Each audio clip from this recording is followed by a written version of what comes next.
সুপ্রিয় শিক্ষার্থীবৃন্দ, কেমন আছো তোমরা? আশা করি স্রষ্টার অশেষ কৃপায় সকলেই ভালোই আছো এবং বাসায় ভালোভাবে পড়াশোনা করছো। বরাবরের মতো আজকেও আমি তোমাদের জন্য একটি অষ্টম শ্রেণীর গণিত ক্লাস নিয়ে উপস্থিত হয়েছি। আশা করি তোমাদের ভালো লাগবে।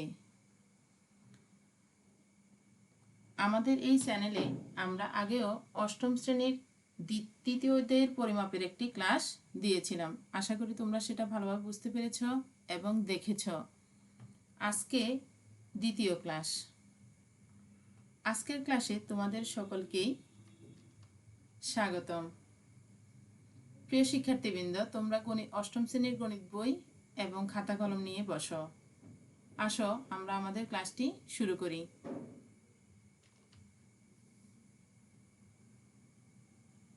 শিক্ষার্থীবৃন্দ, তোমরা মনোযোগ দিয়ে দেখবে এবং বোঝার চেষ্টা করবে। আশা করি তোমাদের ভালোই লাগবে। দেখো, আমরা ছবিতে কিছু প্রথমে একটি জার এবং পরে কিছু বোতল দেখতে পাচ্ছি এবং এবার আমরা কিছু রান্না করার তেলের জার, বোতল এবং জুচের বোতল দেখতে পাচ্ছি। এই সবগুলো পাত্রেই কি আছে বলতে পারো? অবশ্যই পারো। সবগুলো পাত্রেই তরল পদার্থ আছে। সবগুলো পাত্রের এই তরল পদার্থগুলো পরিমাপ করতে হবে। আর তরল পদার্থ পরিমাপ করার কিছু পাত্র আমরা দেখে নিই। আমরা প্রথমে একটি পাত্র দেখতে পাচ্ছি যেখানে 1000 ml পর্যন্ত দেওয়া আছে। আরেকটি পাত্র দেখতে পাচ্ছি যেখানে 100, 500 এবং 200 লিটারের স্যাম্বল দেওয়া আছে। তৃতীয় একটি পাত্র দেওয়া আছে যেখানে ml এর ছবি দেওয়া আছে। আমরা অনেক সময় বিভিন্ন রকমের তরল পদার্থ মাপার জন্য এটি ব্যবহার করে থাকি। তাহলে এগুলা কি? তরল পদার্থ পরিমাপের বিভিন্ন আকারের পাত্র।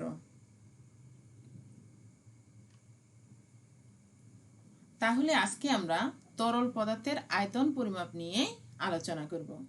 আজকের এই পাঠে আমরা তরল পদার্থের আয়তন পরিমাপ নিয়েই আলোচনা করব। তাহলে দেখো, আমরা এবার একটি পাত্র দেখতে পাচ্ছি। এই পাত্রে আমরা কিছু পানি নিলাম। আবার একটি পাত্র দেখতে পাচ্ছি, এতেও আমরা কিছু পানি নিলাম। আবার দেখতে পাচ্ছি, আবার আমরা পানি নিলাম, আবারও পানি নিলাম। তাহলে এখানে একটা জিনিস লক্ষ্য করা যায় যে আমাদের পাত্রের আকারগুলো কিন্তু বিভিন্ন। এই বিভিন্ন রকমের পাত্রে আমরা যদি একই পরিমাণ পানি নেই তাহলে এর আয়তন বিভিন্ন হওয়ার কারণে এটা বিভিন্ন রকমই দেখাবে। এখন দেখো, এই প্রত্যেকটা পাত্রেই আমরা কিন্তু একই পরিমাণ পানি ঢেলেছি। এখন একই পরিমাণ পানি ঢালার কারণে আমরা বিভিন্ন রকমের পাত্র অনুযায়ী তার আয়তনটা দেখব। তাহলে কোনো তরল পদার্থ পাত্রের যতটুকু জায়গা জুড়ে থাকে তাই এর আয়তন। কি বলা যায়? কোনো তরল পদার্থ পাত্রের যতটুকু জায়গা জুড়ে থাকে তাই এর আয়তন। আর আমাদের আজকের আলোচ্য বিষয় হচ্ছে তরল পদার্থের আয়তন পরিমাপ। এবার দেখো, আমরা কিছু প্রয়োজনীয় সূত্র দেখে নিব। সূত্র দেখো, আয়তাকার ঘনবস্তুর আয়তন পরিমাপ। কি করি আমরা? দৈর্ঘ্যের পরিমাপ, প্রস্থের পরিমাপ এবং উচ্চতার পরিমাপ গুণ করে নিলেই আয়তাকার ঘনবস্তুর আয়তন পরিমাপ করা হয়। আর তরল পদার্থের আয়তন পরিমাপের একক হচ্ছে লিটার। আর আমরা জানি 60 ডিগ্রি সেলসিয়াস তাপমাত্রায় 1 ঘন সেন্টিমিটার বিশুদ্ধ পানির ওজন 1 গ্রাম। এছাড়াও আরও কিছু সূত্রাবলী আমরা দেখে নিই, যেখানে লেখা আছে দেখো, 1000 ঘন সেন্টিমিটার সমান 1 লিটার। আমরা যখন গাণিতিক সমস্যাগুলো সমাধান করব তখন এটা খুবই প্রয়োজন হবে। আবার দ্বিতীয় যে 1 লিটার বিশুদ্ধ পানির ওজন 1 কিলোগ্রাম। 1 ঘনমিটার সমান 1 স্ট্রয়ের। আবার 1 স্ট্রয়ের সমান 35.3 ঘনফুট। 1 ঘনফুট সমান 28.67 লিটার। আমরা আরও কিছু সূত্র দেখে নিই যেগুলো আমরা সপ্তম শ্রেণীতেও দেখেছি। যখন আমরা দৈর্ঘ্য প্রস্থ পরিমাপ করি তখন এগুলিকে আমরা মিটার দিয়ে ব্যবহার করি, মিলিমিটার, সেন্টিমিটার, ডেসিমিটার। এখন যেহেতু আমরা তরল পদার্থ নিয়ে কথা বলছি, তা সেইগুলো আবার তোমাদেরকে একটু দেখিয়ে দেওয়ার চেষ্টা করছি, যে millilitre, centilitre, decilitre, litre, decalitre, hectolitre, প্রত্যেকটা স্টেপেই 10 করে ডিফারেন্স। অর্থাৎ যখন 10 মিলিলিটার সমান 1 সেন্টিলিটার, আবার 10 সেন্টিলিটার সমান 1 ডেসিলিটার, এভাবেই 10 হেক্টোলিটার সমান 1 কিলোলিটার। এগুলি আমরা ব্যবহার করে থাকি, তোমরা নিশ্চয়ই জানো। তাহলে দেখো, আমরা কিছু সূত্রাবলীও দেখে নিলাম। এবার দেখো, আমরা একটি ছবি দেখছি যেখানে দুধ কি, দুধ একটি তরল পদার্থ। এখানে দুধ পরিমাপ করা হচ্ছে। এই দুধ পরিমাপ করার জন্য আমরা একটি পাত্রও দেখে নিই, যেখানে আমরা পাত্রে দেখাচ্ছি যে এখানে 1.5 লিটার দুধ পরিমাপ করা যাবে। দুধের পরিমাপ করার জন্য এটা আমরা যখন বাড়িতে দুধ নেই, কোনো লোক এসে দিয়ে যায়, তখন আমরা এই ধরনের পাত্র ব্যবহার করি এবং 1.5 লিটার দুধ, এখানে আমরা একটা ছবিতে দেখাচ্ছি যে 1.5 লিটার দুধ পরিমাপ করা যাবে। এবার এই ধরনের একটি পারিবারিক জীবন সম্পৃক্ত আমরা একটি গাণিতিক সমস্যা দেখে নিই। আমাদের সমস্যাটি হচ্ছে, একটি পরিবারের দৈনিক 1.5 লিটার অর্থাৎ 1.5 লিটার দুধ লাগে। প্রতি লিটার দুধের দাম 70 টাকা হলে ওই পরিবারে জানুয়ারি মাসে কত টাকা দুধ লাগবে? আমরা প্রায় এটা আমাদের ব্যবহার করতে হয়, এটা আমাদের প্রয়োজন হয়, এই জন্য আমরা একটি সমস্যাটা দেখলাম। এবার আমরা এই সমাধানটা দেখে নিই। তাহলে আমরা কি জানি, জানুয়ারি মাস 31 দিন, একদিনে দুধ লাগে আমাদের 1.5 লিটার, তাহলে 31 দিনে দুধ লাগবে 31 দিয়ে এটাকে গুণ করতে হবে, তাহলে হবে 46.5 লিটার। এবার দেখো, আবার 1 লিটার দুধের দাম 70 টাকা, তাহলে 46.5 লিটার দুধের দাম হচ্ছে 70 পূরণ 46.5 টাকা, অর্থাৎ 3255 টাকা। সুতরাং আমাদের এক মাসের দুধের জন্য টাকা খরচ হবে 3255 টাকা। তাহলে নিশ্চয়ই তোমরা সমস্যাটি বুঝতে পেরেছ। সুপ্রিয় শিক্ষার্থীবৃন্দ, তোমরা নিশ্চয়ই সমস্যাগুলো খাতায় লিখছ এবং বোঝারও চেষ্টা করছো। এবার আমরা আরেকটি গাণিতিক সমস্যা দেখব। আমাদের সমস্যাটি হচ্ছে, একটি আয়তাকার চৌবাচ্চার দৈর্ঘ্য 5.5 মিটার, প্রস্থ 4 মিটার এবং উচ্চতা 2 মিটার। উক্ত চৌবাচ্চাটি পানি ভর্তি থাকলে পানির আয়তন কত লিটার এবং ওজন কত কিলোগ্রাম? একটি আয়তাকার চৌবাচ্চার দৈর্ঘ্য দেওয়া আছে, প্রস্থ দেওয়া আছে এবং উচ্চতা দেওয়া আছে। এটার আয়তনটা কত লিটার সেটা আমরা, এখানে যে পানি আছে সে পানির আয়তনটা কত লিটার বের করব এবং ওজন বের করব।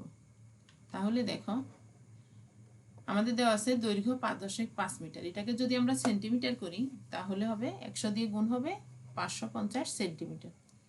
চৌবাচ্চার প্রস্থ 4 মিটার, 100 দিয়ে গুণ করে আমরা এটাকে সেন্টিমিটার করে নিলাম, 400 সেন্টিমিটার। উচ্চতা 2 মিটার, এটা হলো 200 সেন্টিমিটার।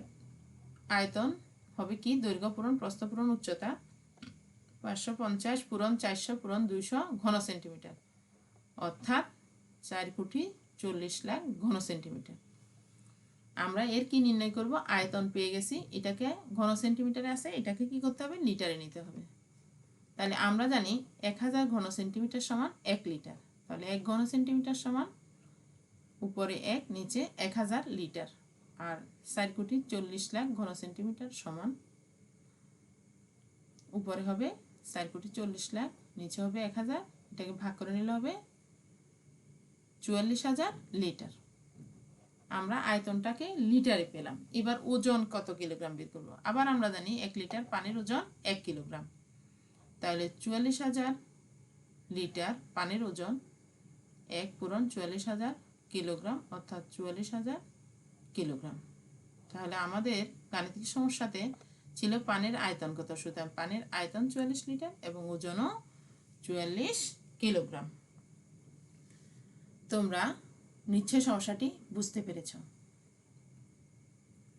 আজকের ক্লাসের সমস্যা এবং সূত্রাবলী তোমরা কতটুকু বুঝতে পেরেছ সেটা দেখার জন্য আমি এখন তোমাদেরকে কিছু প্রশ্ন করব।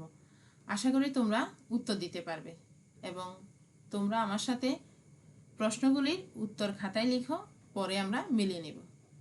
কত সালে বাংলাদেশে মেট্রিক পদ্ধতি চালু হয়?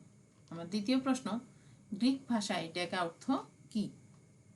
তৃতীয় প্রশ্ন, তরল পদার্থের আয়তন পরিমাপের একক কি? চতুর্থ প্রশ্ন, একটি চৌবাচ্চার দৈর্ঘ্য 3 মিটার, প্রস্থ 2 মিটার এবং উচ্চতা 1 মিটার। তাহলে চৌবাচ্চাটিতে কত লিটার পানি ধরবে? এটা কিন্তু মিটারে আছে, আমাদেরকে উত্তর বের করতে হবে কত লিটার পানি ধরবে। কত ডিগ্রি সেলসিয়াস তাপমাত্রায় 1 ঘন সেন্টিমিটার বিশুদ্ধ পানির ওজন 1 গ্রাম? আমার চতুর্থ প্রশ্ন, শেষ প্রশ্ন, 8000 লিটার বিশুদ্ধ পানির ওজন কত? সুপ্রিয় শিক্ষার্থীবৃন্দ, তোমরা নিশ্চয় খাতায় উত্তরগুলো বের করে নিয়েছ। এবার আমরা উত্তরগুলো মিলিয়ে নিই। আমার প্রথম প্রশ্নের উত্তর 1 জুলাই 1982। আর ডেকা অর্থ 10 গুণ। তরলপথে আয়তন পরিমাপের একক হচ্ছে লিটার। আর চৌবাচ্চাটিতে পানি ধরবে 6000 লিটার। 4 ডিগ্রি, আমরা জানি 4 ডিগ্রি সেলসিয়াস তাপমাত্রা 1 ঘন সেন্টিমিটার বিশুদ্ধ পানির ওজন 1 গ্রাম। আর 8000 লিটার বিশুদ্ধ পানির ওজন 8000 কিলোগ্রাম।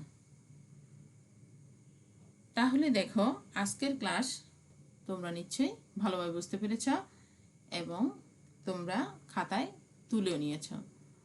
আজকের ক্লাসটি তোমরা মনোযোগ দিয়ে দেখার জন্য এবং খাতায় তুলে নিয়েছ, সেটা বাসায় ভালোভাবে প্র্যাকটিস করবে সে আশাবাদ ব্যক্ত করে আজকের মতো তোমাদেরকে ধন্যবাদ জানিয়ে এখানেই শেষ করছি। সকলেই বাসায় থাকবে এবং ভালো থাকবে, বাবা মার কথা শুনবে,